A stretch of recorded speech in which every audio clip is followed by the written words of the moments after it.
Reporting reporting একটা ভীষণ important একটা জিনিস। রিপোর্টিং কি? কোনো একটা গাছ যখন ছাদ বাগানে অনেক সময় ধরে একই টবের মধ্যে বা একই পাত্রের মধ্যে বা একই কন্টেনারের মধ্যে রয়েছে, তখন সেই গাছটির একটা সময় অন্তর পর গাছের গ্রোথ থমকে যায়। তার কারণ গাছের যে শিকড়গুলি রয়েছে বা রুটগুলি রয়েছে সেগুলি প্রচুর পরিমাণে ওই মাটির ভেতরে চলতে চলতে আর মাটিতে জায়গা নেই। গাছে কোনো খাবার দিলে সেই খাবারটা শিকড় পর্যন্ত পৌঁছে নেয়, উপরেই আটকে বসে থাকে। এই পদ্ধতিতে যখন চলে আসে তখন গাছের গ্রোথ থমকে যায়, গাছের পাতা ঝরে যায়, গাছের ইমিউনিটি সিস্টেম কমে যায়। ঠিক সেই সময়তে গাছের রিপোর্টিংয়ের প্রয়োজন হয়। আর এই রিপোর্টিং ইনডোর গার্ডেনিংয়ের ক্ষেত্রে প্রচুর পরিমাণে হয়ে থাকে। প্রচুর গাছ এমন থাকে যে গাছগুলি একদম ভর্তি হয়ে যায়, তখন সে সমস্ত গাছের রিপোর্টিংয়ের প্রয়োজন রয়েছে। তো রিপোর্টিং করার ক্ষেত্রে বেশ কিছু লক্ষণ রয়েছে, যে লক্ষণগুলি আপনাকে দেখে বুঝতে হবে যে আমার গাছটা রিপোর্টিংয়ের প্রয়োজন রয়েছে। প্রথম কথা, যদি অনেক দিন ধরে রয়েছে তারপরে দেখবেন যে টবে প্রচুর পরিমাণে চাপ সৃষ্টি হয়েছে, মানে টবের একদিক থেকে ফুলে যাচ্ছে, এদিক থেকে বেঁকে যাচ্ছে, এইরকম চাপ তৈরি হয়। সেই চাপগুলি যখন দেখবেন তখন ভাববেন গাছে রিপোর্ট করতে হবে। দুই, যখন দেখবেন গাছের রুটগুলি গাছের উপরের দিকে দেখা যাচ্ছে, একদম ভর্তি হয়ে গেছে, উপরে উঠে এসছে, তখন আপনার গাছে রিপোর্ট করতে হবে। যখন দেখবেন এই মাটিগুলোর উপরে আমি বারবার খাবার দিয়েছি দেখে এই রুটগুলি ঢেকে গেছে, আমি দেখতে পারছি না, কিন্তু গাছের গ্রোথ নেই এবং গাছের উপরের পাতাগুলি অনেক দিন ধরে গাছের গ্রোথটাও থমকে রয়েছে, গাছটা সঠিক দেখে মনে হচ্ছে একটু অসুস্থ অসুস্থ বোধ করছে, তার মানে আপনার কাছে রিপোর্টিংয়ের সময় হয়ে গেছে। আর এই রিপোর্টিংটা করার ক্ষেত্রে আপনি কী কী জিনিস অ্যাপ্লাই করবেন? যখন দেখবেন গাছে রিপোর্টিং করবেন ঠিক এই সময়টা, যখন যে কোনো ইনডোর গার্ডেনিং হোক, যে কোনো কিছু হোক, ইনডোর গার্ডেনিংয়ের ক্ষেত্রে বলছি, এই ফেব্রুয়ারি মাসটা রিপোর্টিংয়ের জন্য বেশ উত্তম ইনডোর গার্ডেনিংয়ের জন্য। যদি ফলের গাছ বলেন তাহলে বলবো এই সময় না, ফলের গাছের জন্য বর্ষাকালটা যে কোনো সময়ের জন্য ইম্পর্টেন্ট। ফলের গাছ বলতে যে সমস্ত গাছগুলি আপনার ছাদ বাগানে দীর্ঘ সময় ধরে রয়েছে, যেমন জবা গাছ, এই সময় রিপোর্টিংটা করা অনেক ভালো। ঠিক আছে, ফেব্রুয়ারি মাসটা অনেক ভালো, হালকা ঠান্ডা হালকা গরম থাকে, ফেব্রুয়ারি মাসের জন্য অনেক ভালো। কিন্তু রিপোর্টিং জবা গাছে অ্যাকচুয়ালি করতে হয় হচ্ছে ডিসেম্বর মাসে। ডিসেম্বর মাসে যদি জবা গাছে রিপোর্টিং করা যায় তাহলে এই সময় গাছ অনেকটা বেশি ভালো হয় এবং গাছে ফুল পাওয়া যায় খুব তাড়াতাড়ি মার্চ থেকেই। কিন্তু যদি ফলের গাছ বলেন তাহলে জুন জুলাই মাসে রিপোর্টিং করা সবচেয়ে বেস্ট। আর আমরা ইনডোর গার্ডেনিংয়ের কথা যদি বলি তাহলে ফেব্রুয়ারি মাসটা সবচেয়ে বেস্ট ইনডোর গার্ডেনিংয়ের রিপোর্টিংয়ের জন্য। আর এই সময়টা রিপোর্টিং করলে খুব তাড়াতাড়ি গাছ মার্চ এপ্রিল মাস থেকে বাড়া শুরু হয়ে যায়, গাছে বেশ ভালো একটা সময় পায়। কিন্তু বর্ষাকালে রিপোর্টিংটা এই কারণেই করতে হয় না, কারণ সেক্ষেত্রে অনেক গাছও মারা যায়। তো বর্ষাকালেই প্রচুর ইনডোর গার্ডেনিংয়ের, প্রচুর ইনডোর প্ল্যান্টেরও রিপোর্ট করা যায়। তবে ফেব্রুয়ারি মাসটা সবচেয়ে বেস্ট সময় থাকে, কারণ গাছের এই সময় একটা গ্রোথ পিরিয়ড থাকে, ঠান্ডাটা চলে যায়, রোদটা ঠিকঠাক করে পড়া শুরু হয়, এরাও মোটামুটি একটা সতেজ একটা পাওয়ার নিয়ে উঠে আসার ব্যাপার থাকে। তো এখন যে সমস্ত গাছগুলি আপনার যা বললাম যে এই পজিশনে যদি চলে আসে তার রিপোর্টিংয়ের প্রয়োজন রয়েছে। যে কোন গাছ, সেটা স্নেক প্ল্যান্ট হতে পারে, সেটা আপনার থাকা ফিলোডেন্ড্রন হতে পারে, অ্যাগ্লোনিমা হতে পারে, হ্যাঙ্গিংয়ের হতে পারে, যে কোনো গাছ হতে পারে। তো এই সময়টাকে আমরা বেছে নিই। এবার রিপোর্টিংয়ের জন্য সবার প্রথম প্রয়োজন টব। যে টবের মধ্যে গাছটি রয়েছে আপনি চাইলে সেই টবের মধ্যেও রাখতে পারেন, বা সেই টব থেকে আরও এক সাইজ বড় টবেও দিতে পারেন। এবার রিপোর্টিং করার সময় বেশিরভাগ ক্ষেত্রে দেখা যায় যে টবের মধ্যে গাছ থাকে সেই টব থেকে গাছ বের করার ক্ষেত্রে অনেক টব ভেঙে যায়। আর যদি অনায়াসেই বেরিয়ে যায় তাহলে সেই টবের মধ্যেও আবার নতুন করে রিপোর্ট করা যায়। রিপোর্ট করার সময় যখন আমরা গাছটাকে বের করি, সমস্ত রুট বল সহ আমরা গাছটাকে বের করি এবং তার ভেতরে চারদিক দিয়ে প্রচুর পরিমাণ রুট লেগে থাকে। এবার আপনি চাইলে এই রুটগুলোকে সাইড থেকে কেটে দিতে পারেন, এটাকে বলে রুট প্রুনিং। এই রুট প্রুনিং করলে কি হয়, সাইডে যে সমস্ত গাছগুলি রয়েছে তার থেকে যদি একটু কেটে বাদ দিয়ে দেন তাহলে নতুন করে আবার নতুন রুট বের হয়। সেই রুটগুলি যখন আবার গাছ থেকে খাবার নেয় তখন গাছের স্বাস্থ্য, গাছের হেলথ আরও ভালো হয়। আর এই পুরনো রুটগুলির মধ্যে বেশিরভাগই থাকে মৃত রুট, মৃত শিকড় এক কথায়।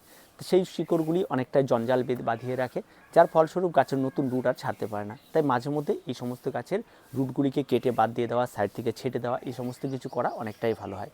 আর যদি মনে হয় যে না এগুলো আমি করবো না তাহলেও হবে, কিন্তু সেক্ষেত্রে কী হবে, আপনার যে পাত্রে ছিল সেই পাত্র না নিয়ে বড় পাত্র নিতে হবে, সেই বড় পাত্রের মধ্যে আপনাকে বসিয়ে দিতে হবে। এই গেল। এবার আসছে মাটির মিশ্রণ। দেখুন, ইনডোর গার্ডেনিংয়ের জন্য আমরা সবসময় বলি মাটির মিশ্রণটা হবে 50% মাটি, 30% কম্পোস্ট, 20% বালি। এই দিয়ে কিন্তু আপনার মাটির মিশ্রণ করবে। এই মাটির মিশ্রণের মধ্যে হাড় গুঁড়ো বা শিংকুচি বা নিমখোল কোনো কিছুই প্রথম অবস্থায় অ্যাপ্লাই করা যাবে না। তার কারণ হচ্ছে এই সমস্ত কিছু নিচে গেলে পচন ধরবে, আবার রুট পুনিং হবে। সেক্ষেত্রে কিন্তু এই পচন জায়গাটাতে, গাছে যেখানে রুট কাটা হয়েছে সেই জায়গাটা আর এর মধ্যে কিন্তু একটা সমস্যা তৈরি হতে পারে, যে হাড়গুঁড়োগুলোও পচবে আর এরাও পচবে, খুব তাড়াতাড়ি এর মধ্যে রিয়াকশান করে গাছে কিন্তু মৃত্যু ঘটাতে পারে।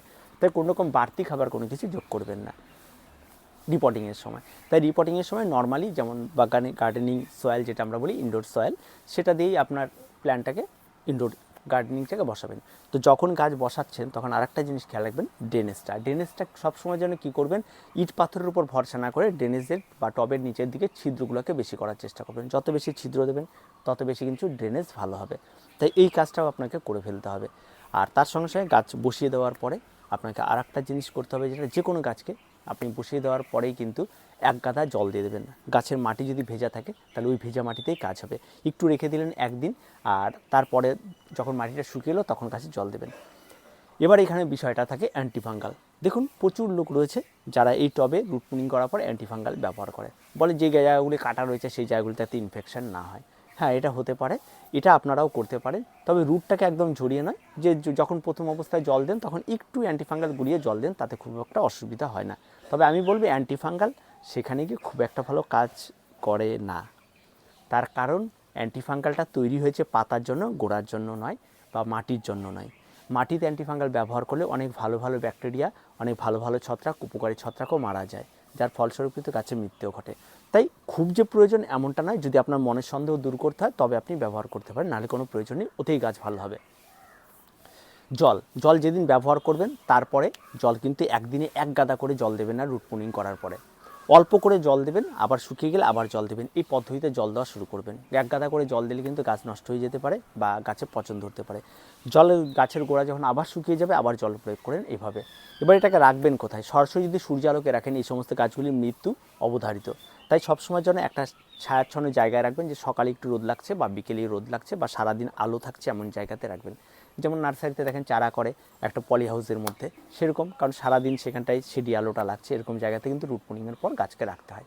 আর যদি রুট না কাটেন, রুট পুনিং না করেন, সরাসরি গাছটাকে ধরে আরেকটা জায়গায় বসিয়ে দিয়েছেন, তাহলে কোথাও রাখার দরকার, সরাসরি সূর্যালোকে রাখলেও কোনো অসুবিধা নেই। তো এই ব্যাপারটাকে আপনাকে খেয়াল রাখতে হবে, তাহলে অনেকটা বেশি ভালো হবে আর গাছগুলি অনেক বেশি ইম্পর্টেন্ট, মানে অনেক বেশি ভালোও থাকবে। আর যেটা আরেকটা বেশি ইম্পর্টেন্ট, যে এই গাছ লাগিয়ে দেওয়ার পর কতদিন পর খাবার প্রয়োগ করব।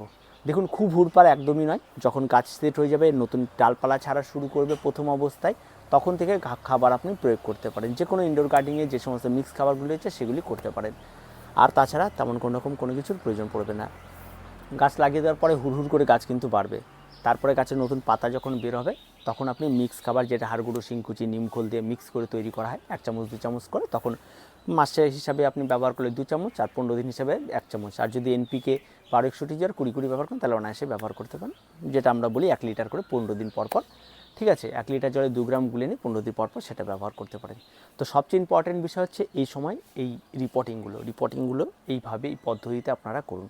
আমাদের বাগানে বর্তমানে প্রচুর বাজে অবস্থা, ভাঙাচোরা অবস্থা, তাই এই সময়ে এসে আমরা রুট মানে প্র্যাকটিক্যালি আপনাদের দেখাতে পারছি না, কিন্তু যেভাবে বললাম আপনারা ঠিক সেইভাবে করার চেষ্টা করুন, দেখবেন গাছগুলো অনেক বেশি ভালো হবে।